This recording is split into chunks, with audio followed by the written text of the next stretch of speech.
Una, thank you. Salamat po sa lahat, pag-aaruga, pagbibigay. Sa ayong pagsusubi, pero nabigyan kami ng baon. Yan yung unang-una na thank you. Wish ko sa'yo, mas mahabang buhay, mas malakas, saka lagi kang nakangiti. Lagi mong dalhin yung smile na binibigay mo lagi sa amin. Ayoko na. Happy birthday, Nina. Maraming salamat sa iyong napaka-sweet na message, Hazel. At ganyan naman po, muli po ay tatawagin ko para po sa kanyang wish, Mrs. Mirna Gatdula. Diyan ka pala.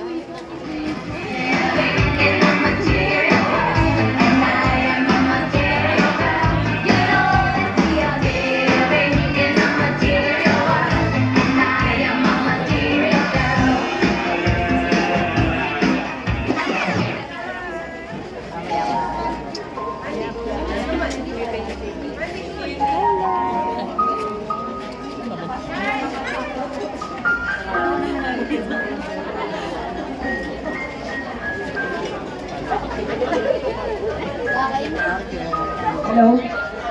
Ninang, nandito ako para batiin kita ng happy birthday. Ikaw ang naging aming pangalawang ina na talaga namang aming maaasahan noon at hanggang ngayon. Alam ko, pag ako'y nagpapabinyag ng aking mga anak, ikaw ang nagbibigay ng baon. Ayaw mong pumayag na wala silang baon dahil alam mo na ikaw o ang aking mga anak ay nagsisimba. Kaya Ninang, alam ko at naramdaman namin ng Goddess na ikaw ay talagang mabuting ina. Ang wish ko sana, bigyan ka pa ni Lord ng mahabang buhay, masigla, at laging masaya. Ninang, happy birthday! I love you! Maraming salamat po sa makabuluhang mensahe. Lahat po ng wishes ay inaanyayahan ko po na naririto po sa ating gilid. Okay, ngayon naman po ay aking tatawagin si Mrs. Carol de la Cruz. Let's give a big warm of applause.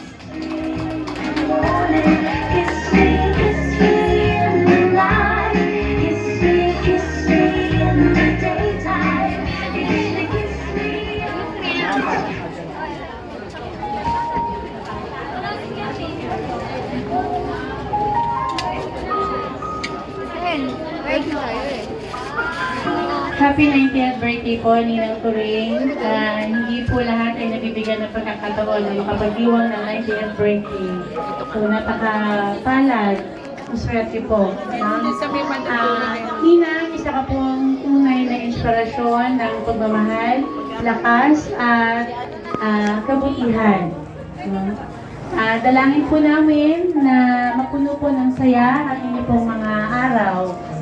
Mabigyan pa na marami pang birthday, ma-break pa ang record ng Ninang na malusog na may malusog na pangangatawan at malayo sa sakit. Salamat po Ninang sa inyong pong mga tulong at pagmamahal. Happy birthday po. Thank you, Carol, sa makabuluhang mensahe. At ngayon naman po ay tatawagin ko si Mrs. Mary Ann Jose. Let's give a big warm of applause.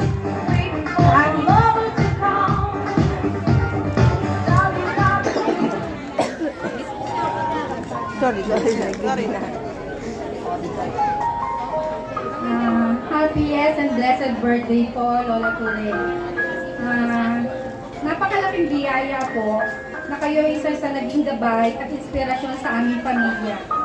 Ipinakita ninyo ang tunay na pagmamahal, kabutihan, at matibay na pananampalataya sa aming lahat na naging inspirasyon po sa pamilya namin. Maraming salamat po sa pagpapadamay niyo sa amin ng tunay na pagmamalasakit sa oras ng kagipitan at sa kadalitan ng pamilya, kayo ang unang aming tinatakbuhan at higit sa lahat sa panalangin para sa amin. Salamat po sa mga aral na aming natutunan buhat sa inyo. Dalangin po namin na patuloy po kayong bigyan ng Panginoon ng malakas na pangangatawan at masayang puso, long and satisfying life at marami pang masasayang taon kasama namin. Lalo na po ang mga mahal ninyo sa buhay. Mahal na mahal po namin kayo. Ang sabi nga po sa Kawikaan 16:31, pag ang ulong may uban ay puno ng kalwalhatian, masusumpungan sa daan ng katuwiran. Ito ay nagpapawatig na ang pagtanda at pag-uban ay tanda ng karangalan at karunungan, lalo na kung ang buhay ay inilaan sa matuwid na pamumuhay. Happy birthday po, mahal na mahal po namin kayo at God bless you po birthday. Maraming salamat po. At ngayon naman po,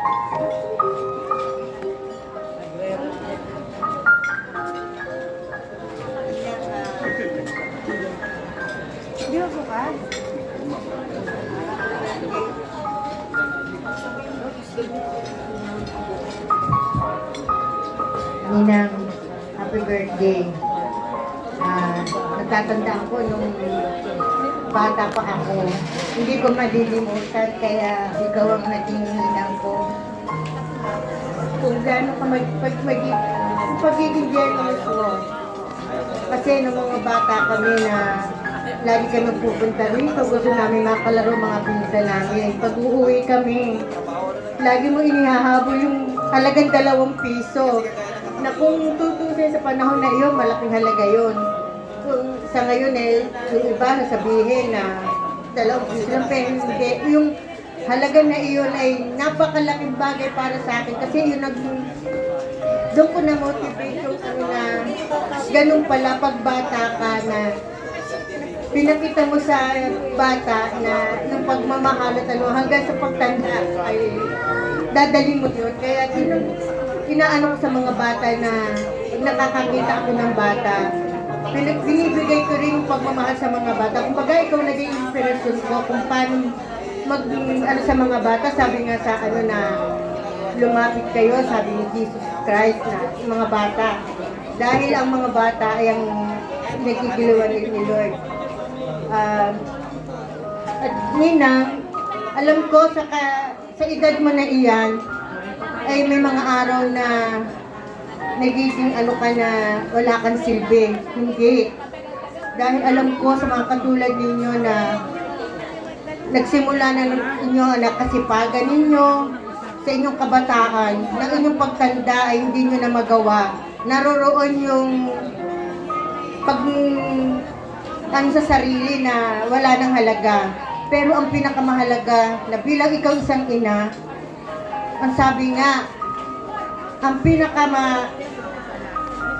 ang pinakamabisang panalangin ay ang panalangin ng ina. Kaya yan ang pinakamahalaga na yun ang pagiging masilbi mo sa panahon na ito. Bagamat hindi ka na makakilos magkagalaw ng mga bagay na nagagawa mo ng iyong kabataan.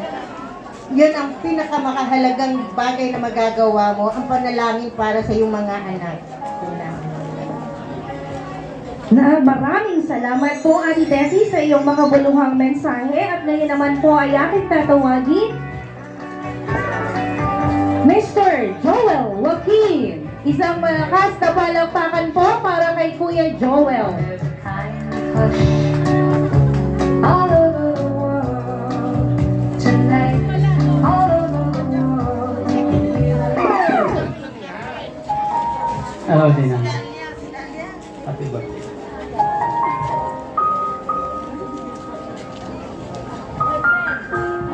Dina, naway umawa pa ng mahal ang iyong buhay. Sapagkat napakahalaga mo sa amin. Si Ninang ko ay isa sa masasabi ko nagdidikis sa pamilya. Kaya sabihin pa natin na siya may edad na, siya paupo-upo na lang, napakalaking bagay po ni Ninang. Sapagkat si Ninang ay napakahalaga sa pamilya. Isa po siya sa iginagalang dito sa aming puro at dito sa buong pamilya, at si Ninang naway lalo pong palakasin ng Diyos sapagkat ang kanyang matatamis na mga ngiti Sa kanyang mga yakap at ang kanyang matang napakapungay. Nawa, si Ninang ay pabigyan pa ng mahabang panahon at bigyan pa ng maraming assignment ni Lord sapagkat kitang-kita naman natin na si Ninang ay sadyang minamahal ng Diyos sapagkat lagi siyang inaalagaan. Bagamat nagkaroon ng mga sakit si Ninang at ngayon ay medyo may katandaan na. Ngunit umabot pa siya sa 90 at alam kong hahaba pa na mahaba ang buhay ni Ninang sapagkat si Ninang ay sadyang pinagpapala ng Diyos. Nawa, bigyan pa siya ng magandang lubos na kaliwanagan at naway magliwanag pa ang Ninang sapagkat si Ninang ay napakahusay. Nawa, ang bawat bumisita sa Ninang o ang lahat ng mga nakakausap ni Ninang ay magkaroon ng panibagong liwanag sapagkat ang Ninang ay sadyang napakaganda ng aura. Si Ninang kapag nakita nyo ay parang nakita nyo na si Jesus. Siya ay punong-puno ng pagmamahal at kasiyahan sa buhay at pagpapasalamat. Kaya Ninang, happy birthday po at naway lalo pa kayong pagpalain ni Lord sapagkat ang totoo naman ay bago pa manalangin si Ninang ay patuloy na ang pagpapala at grasya na dumarating sa Ninang. Ninang, happy birthday po at naway lumago pa kayo ng gusto at magbigay pa kayo ng pagagandang biyaya at kasiyahan sa ating pamilya. Ninang, happy birthday po. Thank you po, Kuya Joel. At ngayon naman po ay aking tatawagin. Bigyan po natin ng masigabong palakpakan si Mr. John Joaquin.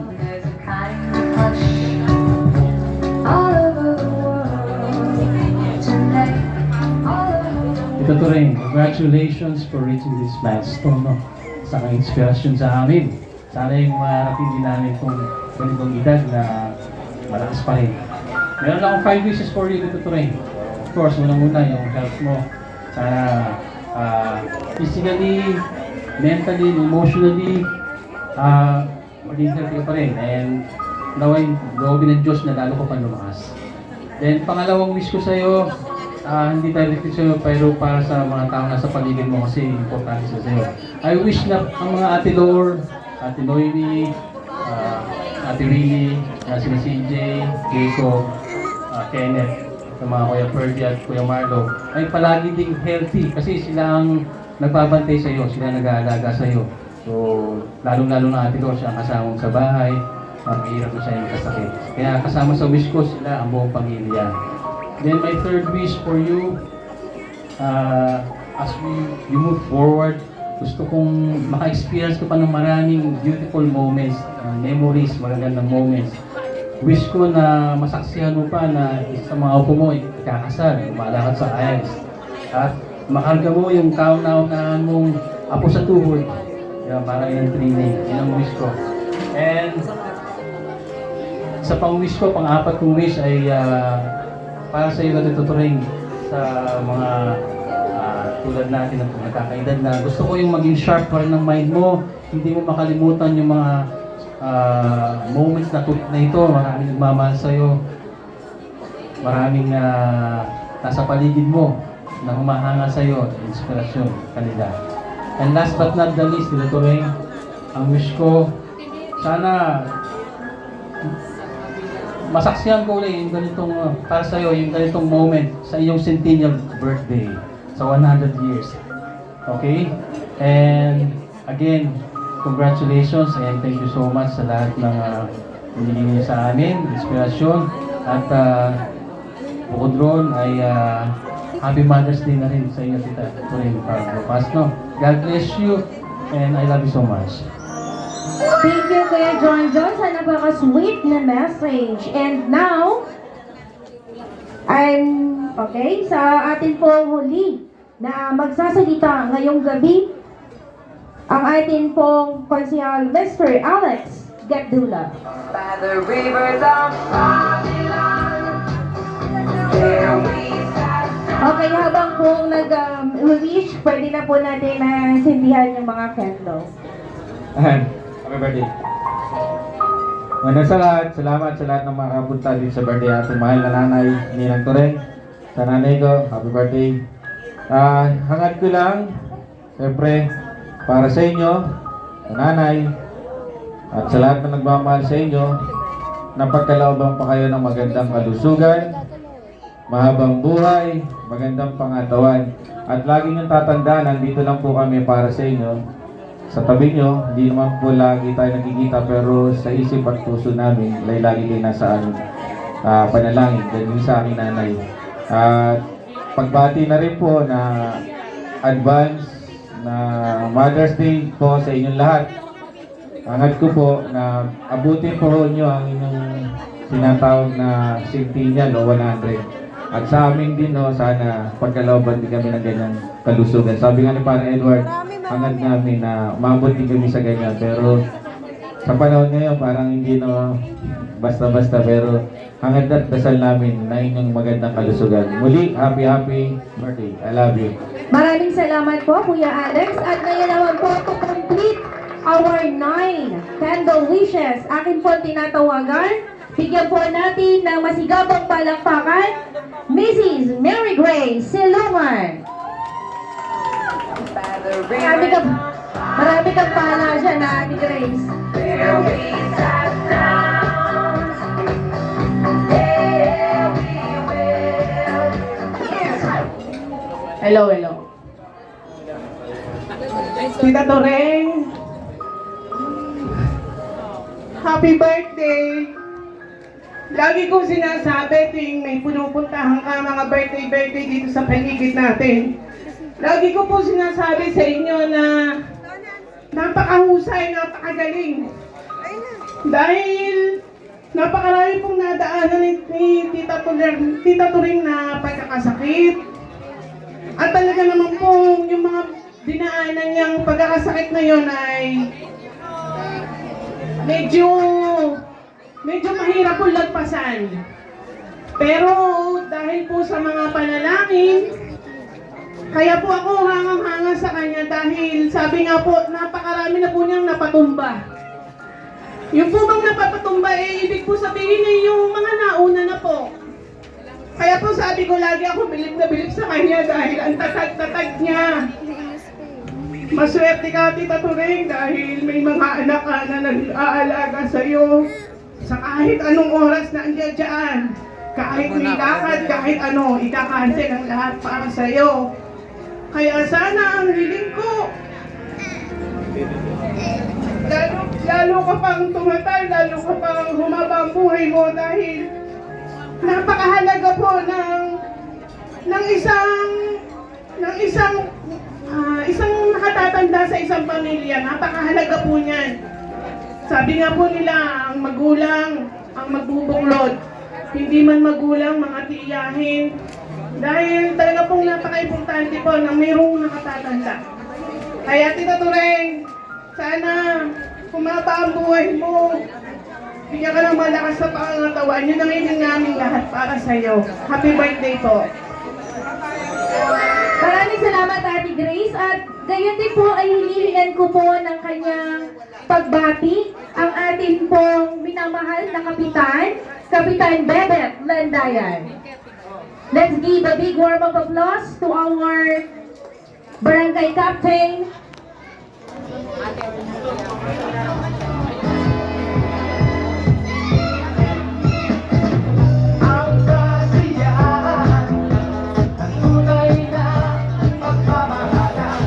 Hello po, magandang gabi po sa ating lahat. Happy birthday po, Nanay Turing. Sana po ay marami pang birthday ang sumapit para sa inyo. At ingat po palagi sa araw-araw na pamumuhay. At yun lang po at happy birthday po. Maraming salamat po sa ating kapitan. ngayon po ay magkakaroon muna po tayo ng picture taking sa 9 candle wishes.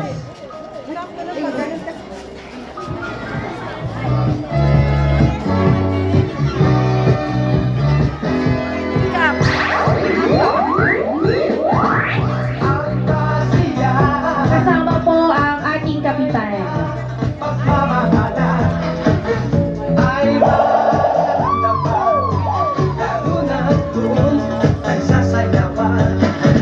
Isa-isa po tayo na lalapit sa Tita Turing para po